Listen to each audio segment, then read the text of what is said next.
की जिंदगी को देखो।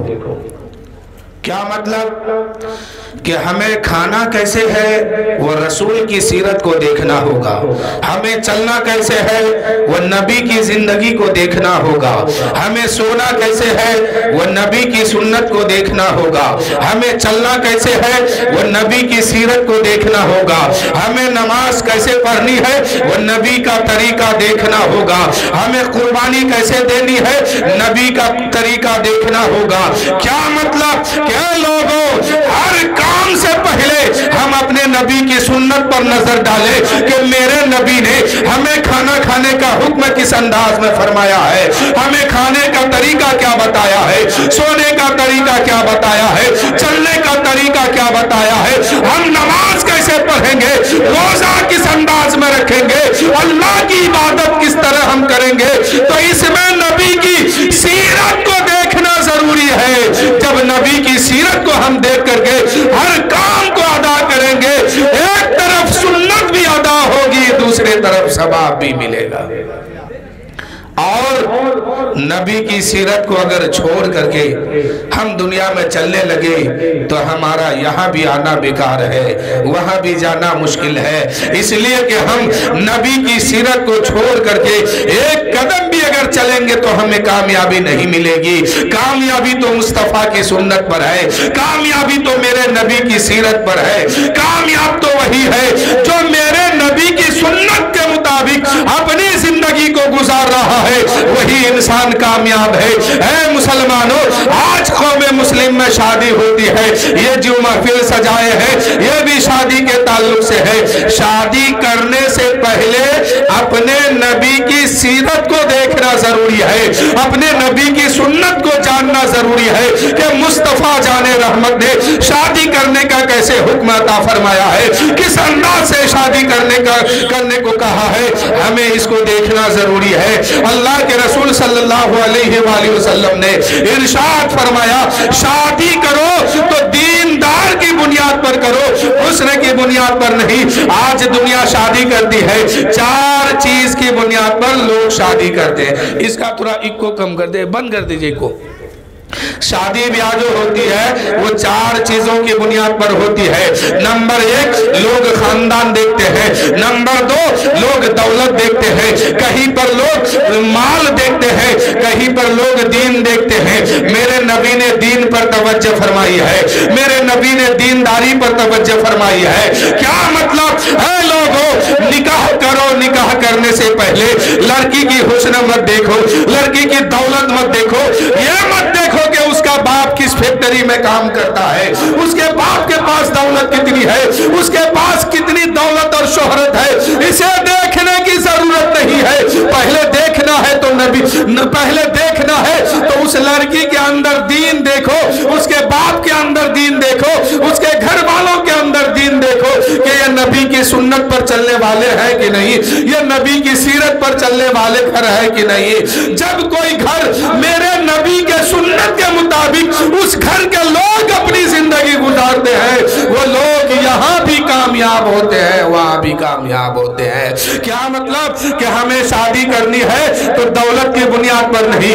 हुस्न की बुनियाद पर नहीं, खानदान की बुनियाद पर नहीं, पहले दीन की बुनियाद पर शादी करनी है। शादी करने से पहले दौलत को तरजीह मत दीजिए, हुस्न को तरजीह मत दीजिए, खानदान को तरजीह मत दीजिए। अगर खानदान अच्छा है, उसके पास दीन नहीं है, ये खानदान बेकार है।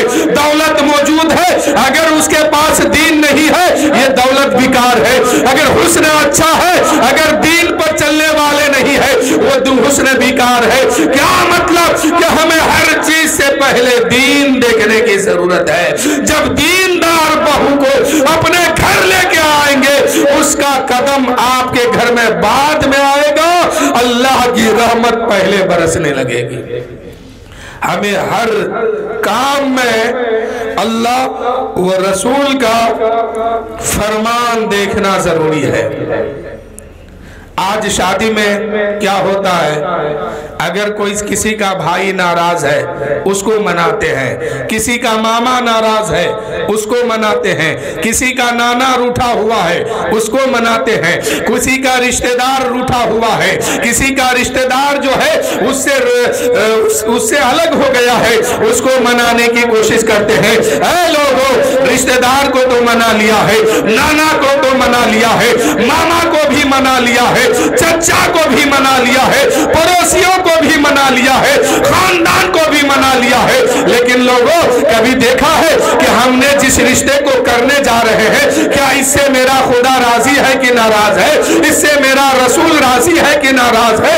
जिस शादी में अल्लाह के रसूल के फरमान के मुताबिक नहीं होती है, उस शादी से अल्लाह के रसूल भी नाराज होते हैं, अल्लाह भी नाराज होता है। ऐ मेरे दोस्तों, खानदान को राजी बाद में करना, पहले मदीने वाले मुस्तफा को राजी करो, खुदा को राजी करो। जब खुदा राजी होगा, मुस्तफा राजी होंगे, इंशाअल्लाह यहाँ भी कामयाबी मिलेगी, और मर के कब्र में जाएंगे वहां भी कामयाबी मिलेगी, हश्र के मैदान में आएंगे वहां भी बेड़ा पार होगा। आज लोग शादी करते हैं, इसका आवाज कम कीजिए थोड़ा, शादी करते हैं, देखते हैं किसी का पड़ोसी अगर नाराज है उसको मनाते हैं, बहुत अच्छी बात है, मनाना चाहिए। किसी का चाचा नाराज है उसको मनाते हैं, मनाने की जरूरत भी है, मनाना भी चाहिए। किसी का मामा रूठा हुआ है उसको मनाने की कोशिश करते हैं, किसी का दादा रूठा हुआ है उसको मनाने की कोशिश करते हैं। इन सब काम को कीजिए, अच्छा काम है, लेकिन पहले देखिए हमारी शादी से मेरा रसूल राजी है कि नहीं है, मेरा रसूल खुश है कि नहीं है। आज क्या होता है शादियों में, कौमे मुस्लिम से हमारे नौजवान ताल्लुक रखते हैं और शादी में जो है जुए को आम करने की कोशिश करते हैं, डीजे को आम करने की कोशिश करते हैं, अपनी शादियों में हराम फेल को करने की कोशिश करते हैं। आज कौमे मुस्लिम में 90% मुसलमान जो है शादियों के मामले में डीजे से ताल्लुक रखता है, ऑर्केस्ट्रा से ताल्लुक रखता है, नाचने वाली लड़कियों को बुलाता है, अपनी शादियों में डीजे बजवाता है, उसी शादी में उसका बेटा भी नाचता है, बाप खामोश है, बेटी नाचती है, माँ खामोश है। आखिर वजह क्या है कि सुन्नत के मुताबिक शादी नहीं होती है। आज लोग कहते हैं शादी करके आए हैं, घर के लोग परेशान है, माँ परेशान है, बाप परेशान है, एक माँ बेटा से अलग हो रही है, एक बेटा बाप से अलग हो रहा है, एक भाई बहन से अलग हो रहे हैं, एक बहन भाई से अलग हो रहा है। लोग कहते हैं हजरत शादी तो बरकत वाली चीज है, जिस दिन से शादी करके आए हैं उस दिन से घर का माहौल खराब हो गया है, उस दिन से घर का माहौल बिगड़ गया है। आखिर ये बिगड़ा तो बिगड़ा क्यों है? जिस लड़की को बहू बना के लाए हैं उस लड़की के अंदर दीन देखा है कि नहीं? आज का माहौल है, लड़की देखने लोग जाते हैं, पहले उसके प्रॉपर्टी को देखते हैं, उसका बाप क्या काम करता है, उसके बाप के पास दौलत कितनी है, उसका बाप क्या दे सकता है, इस पर तवज्जो देते हैं। फिर पड़ोसियों से पूछते हैं ये लोग कैसे हैं, इसका खानदान कैसा है, इनकी शोहरत कैसी है, इनके पास दौलत कितनी है, सब कुछ पूछ लेते हैं। अगर नहीं पूछते हैं तो ये नहीं पूछते हैं कि हमने जिस लड़की से शादी करने वाले हैं, अपने घर की बहू बनाने वाले हैं, उस लड़की के अंदर दीन की तालीम है कि नहीं है, कुरान की तालीम है कि नहीं है, कुरान पढ़ने वाली है कि नहीं है, नमाज पढ़ने वाली है कि नहीं है। इस बात को हम नहीं देखते हैं। हमें तो देखना पहले ये चाहिए था कि हम जिस लड़की से अपना रिश्ता सेट कर रहे हैं, सब कुछ देखने से पहले हम ये देखते कि वो लड़की कनीज़े फातिमा बनके अपनी जिंदगी गुजारने वाली है कि नहीं है, कुरान पाक की तिलावत करने वाली है कि नहीं है, 5 वक्त नमाज पढ़ती है कि नहीं है, उसके सर पे दुपट्टा रहता है कि नहीं है, हया उसके अंदर है कि नहीं है, गैरत उनके अंदर है कि नहीं है। इन कामों को छोड़ करके अगर कोई रिश्ता तलाश करेगा और अपनी बहू अपने घर की बहू बना के लाएगा, वो बहू जो नेट के दुनिया में, जो बहू सीरियल की दुनिया में, जो बहू रील बनाती हो और फेसबुक में चैटिंग करती हो, फिल्मी दुनिया से ताल्लुक रखती हो, ऐसे को अगर बहू بنا کے لاؤگے اور دین سے ہٹ کے ان کو دین سے دور ہونے والی کو بہو بنا کے لاؤگے تو پھر ایک دن گھر کا ماحول بگڑے گا، گھر کی شانتی ختم ہو جائے گی، ایک دن باپ کو بھی گھر سے نکالا جائے گا، ماں کو بھی گھر سے باہر کیا جائے گا۔ اے میرے دوستو، آج بڑے بڑے شہروں میں جا کے دیکھیے، ایک ڈاکٹر کے باپ جو ہے گھر سے بے سہارا ہو کے باہر نکلے ہوئے ہیں، ایک ڈاکٹر کی ماں جو ہے بے سہارا ہو کے گھوم رہی ہے۔ آخر وجہ کیا ہے؟ اس ڈاکٹر کی بیوی جو ہے دنیا دار میں پلنے والی ہے، فلمی دنیا سے تعلق رکھنے والی ہے۔ یہی وجہ ہے کہ سسور کو بھی بڑھاپے میں گھر سے باہر نکلنا پڑتا ہے، ماں کو بھی باہر نکلنا پڑتا ہے۔ اگر سنت مصطفیٰ پر چلنے والی لڑکیوں کو، سیرت فاطمہ پر اپنی زندگی گزارنے والی لڑکی کو بہو بنا کے لاتے، بڑھاپے کے عالم میں پہنچتے، وہ بہو کہتی یہ کچھ بھی ہو میرے شوہر کے جنت اسی کے قدم کے نیچے ہے، یہ راضی ہوں گے اللہ بھی راضی ہوگا، یہ راضی ہوں گے رسول بھی راضی ہوں گے۔ یہ ہوگا کیسے؟ جب ہم لڑکی تلاش کرنے جاتے ہیں، ہم لڑکی تلاش کرتے وقت جو ہے ہم سنت مصطفیٰ پر عمل کر کے اپنے بچوں کی اگر شادی کریں گے، یقیناً وہ رشتہ یہاں بھی کامیاب ہوگا اور مر کے قبر میں جائیں گے وہاں بھی کامیابی ملے گی۔ اے میرے دوستو، آج لڑکا تلاش کیجئے یا لڑکی تلاش کیجئے، ان کی دولت مت دیکھیے، ان کی شہرت مت دیکھیے، ان کے خاندان مت دیکھیے، پہلے دیکھیے تو یہ دیکھیے کہ نبی کی سیرت پر چلنے والے لڑکا ہے کہ نہیں ہے، نبی کی سنت پر عمل کرنے والے لوگ ہیں کہ نہیں ہے۔ آج کے دور میں لڑکا تلاش کرنا کوئی مشکل نہیں ہے۔ جس بستی میں آپ کو رشتہ لگانا ہے، جس بستی میں اپنے بچوں کی شادی کرنا ہے، اس بچی کے اس محلے کی مسجد میں چلے جائیے، اس میں نماز پڑھیے اور دیکھیے کہ یہ کون لڑکا ہے جو نماز پڑھنے آتا ہے۔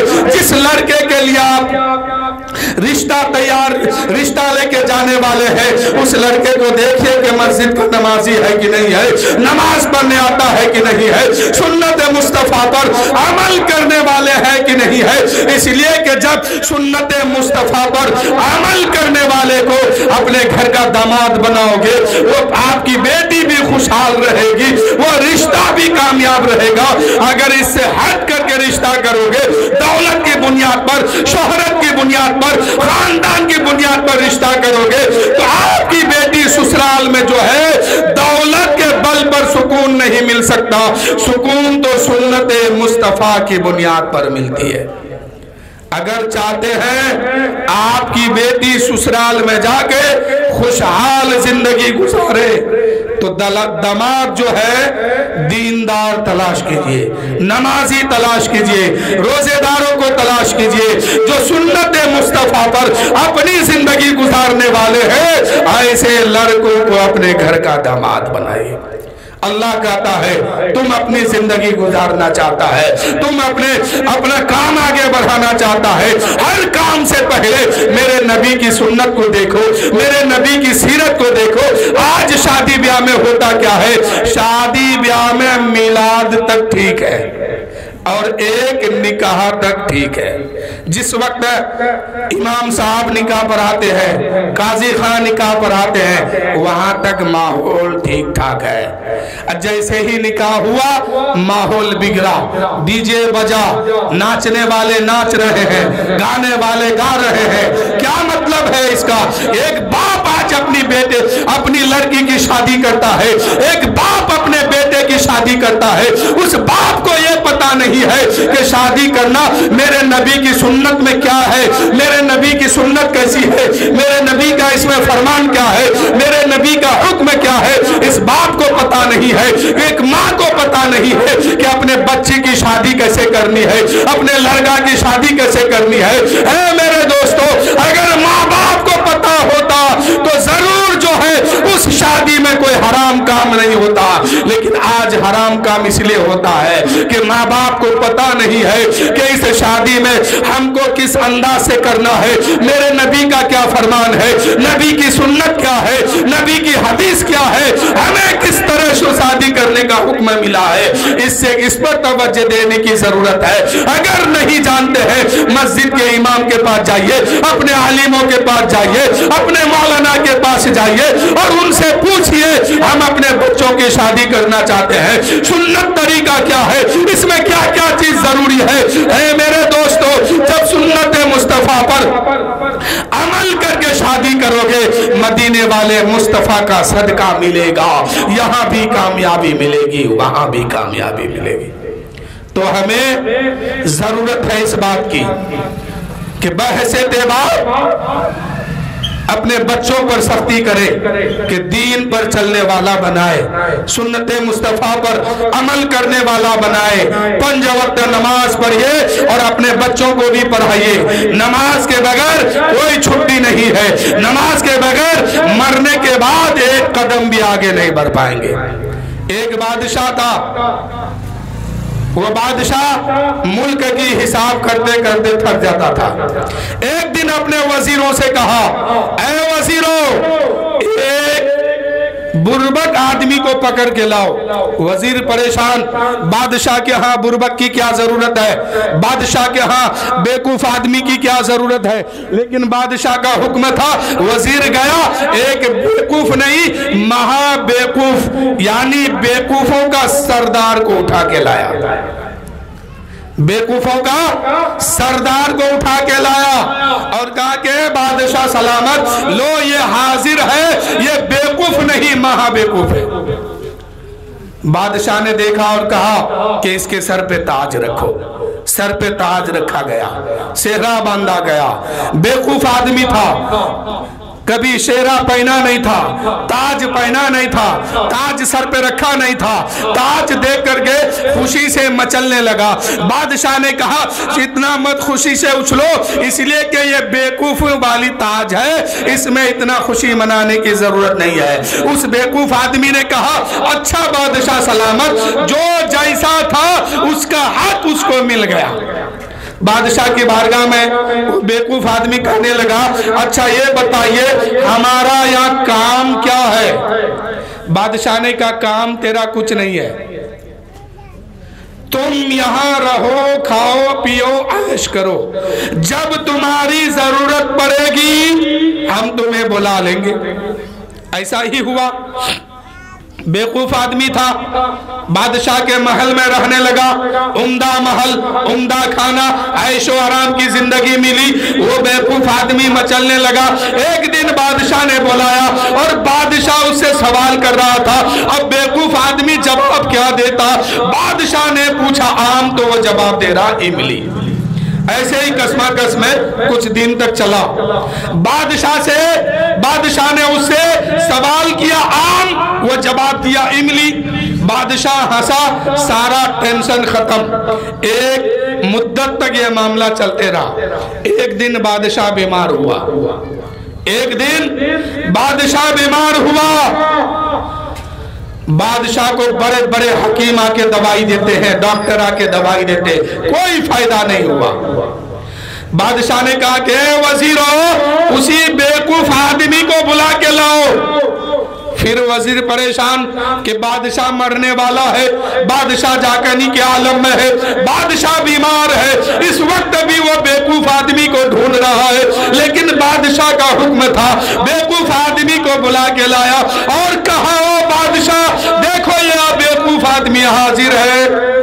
इतने में बादशाह ने कहा, ए बेवकूफ, अब तक तो मैं तुमसे सवाल कर रहा था और तुम उसका जवाब दे रहा था, लेकिन आज तुम सवाल करो, मैं जवाब दूंगा। अब बेवकूफ ने कहा कि यार ये मामला पलट कैसे गया, जबकि ये बादशाह जानता था हम इसके सवाल का जवाब नहीं दे सकते हैं, फिर भी ये मुझसे भरे दरबार में सवाल करता था और मैं इसका जवाब जब नहीं दे पाता था तो ये मुस्कुराता था, ये मेरा मजा ले रहा था, ये मेरी इज्जत की धज्जियां उड़ा रहा था। लेकिन आज मामला कैसे पलट गया है। अच्छा, इतने में बेवकूफ आदमी ने कहा, अच्छा बादशाह, ये है बादशाह, मैं आपसे 3 सवाल करूंगा। اور تمہیں اس کا جواب دینا ہے، کیونکہ اس کو آج موقع ملا۔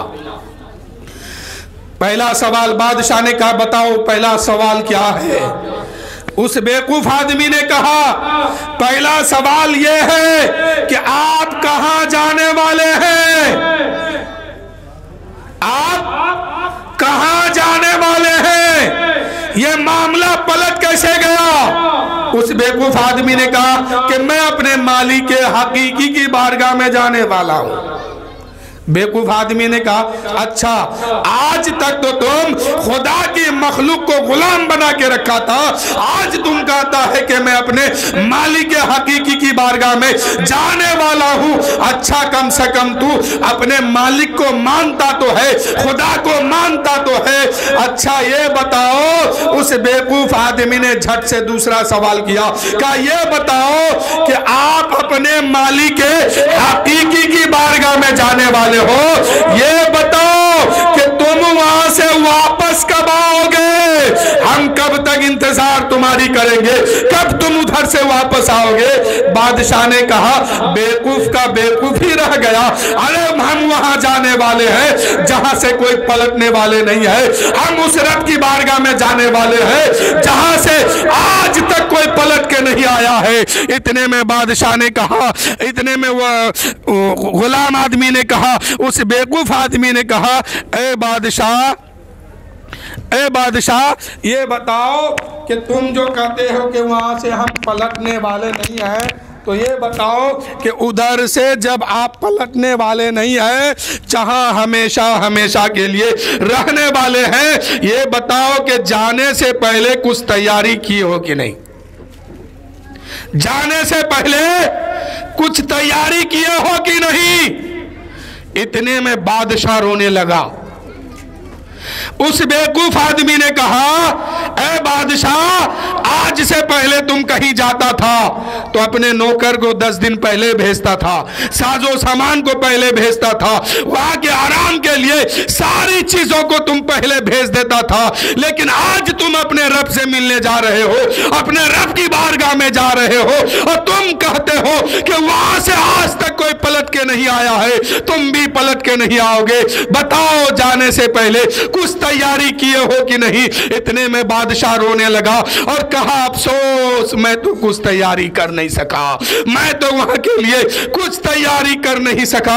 اتنے میں اس بیوقوف آدمی نے اپنے سر سے تاج اتارا اور اس بادشاہ کے سر پہ رکھا اور کہا اے بادشاہ، میں بیوقوف نہیں ہوں، بیوقوف تو تم ہو، اس لیے کہ تم وہاں جانے والے ہو جہاں سے کبھی پلٹنے والے نہیں ہو، تمہیں پتا ہے، خبر ہے، پھر بھی تم نے کچھ تیاری نہیں کی ہے۔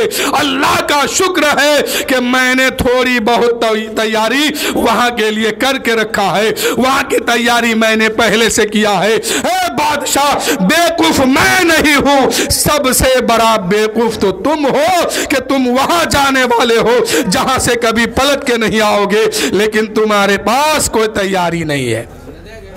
اس بیوقوف آدمی نے صحیح جواب دیا کہ نہیں؟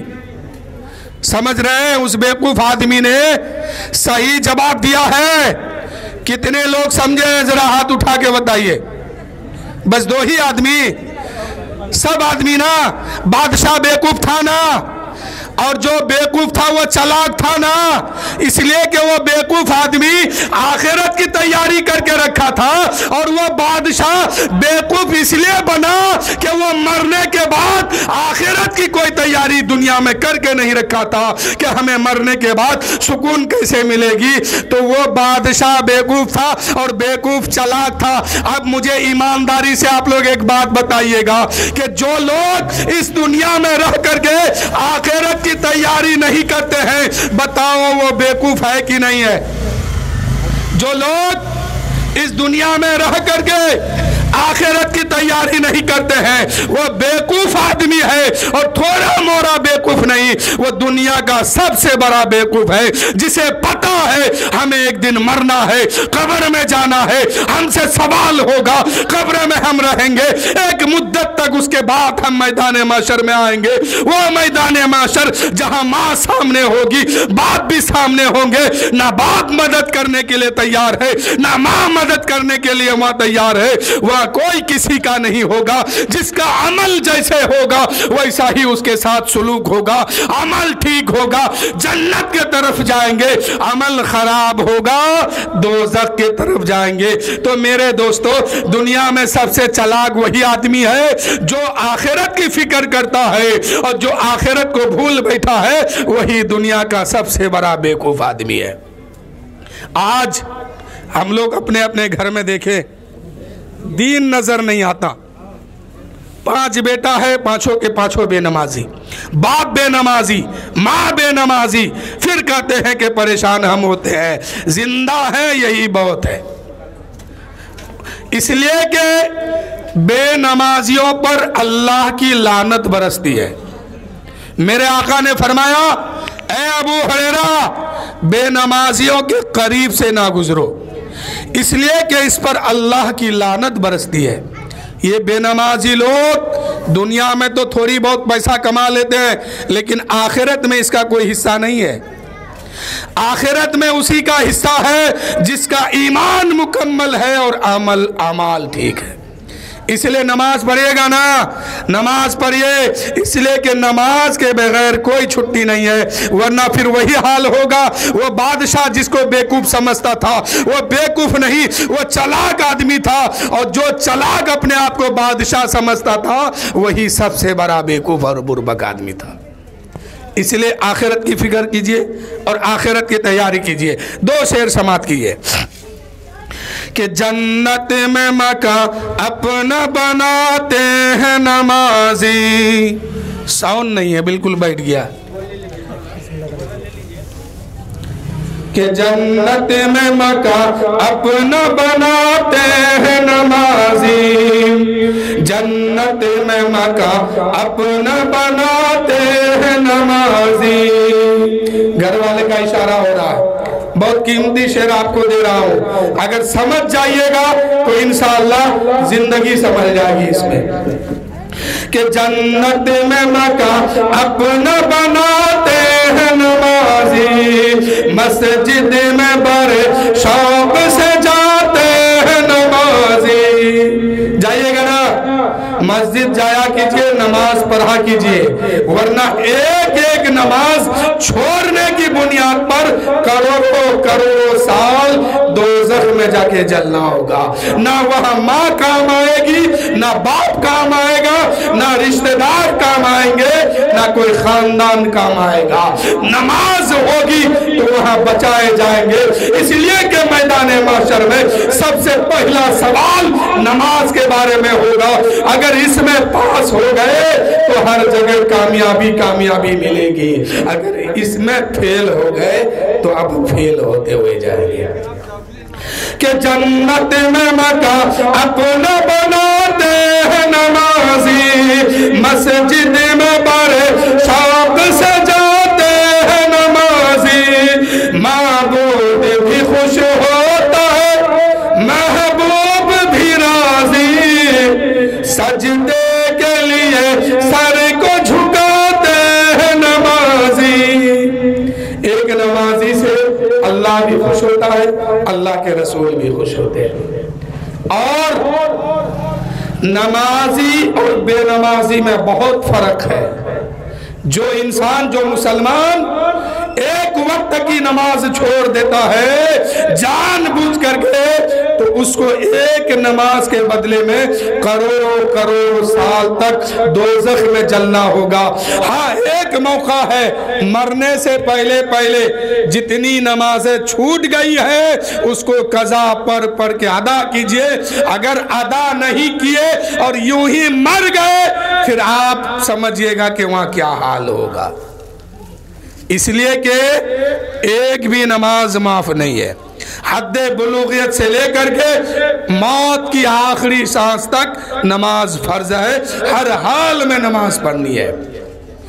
اور میرے آقا فرماتے ہیں جو جان بوجھ کر کے ایک نماز چھوڑ دیتا ہے اس کا نام دوزخ کے اس دروازے پہ لکھا جاتا ہے جس دروازے سے قیامت کے دن اس کو دوزخ میں ڈالا جائے گا۔